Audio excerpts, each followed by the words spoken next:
আসসালামু আলাইকুম। পবিত্র রবিবার দিন সকালবেলা আমি আপনাদের সাথে দুটি কথা শেয়ার করব। তার একটি কথা হলো, আল্লাহ পাক আমাগারে জুদিল মেথর বানাইতো, জুদিল মুসি বানাইতো, জুদিল ইহুদি নাসার বানাইতো, জুদিল হিন্দু বানাইতো, তাহলে আমরা কি করতাম?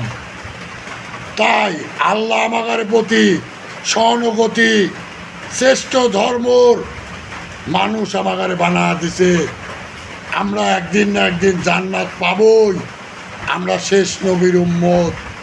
তাই আমার এই কথাটা যদি ভালো লাগে অবশ্যই ভিডিওটা শেয়ার লাইক করবেন।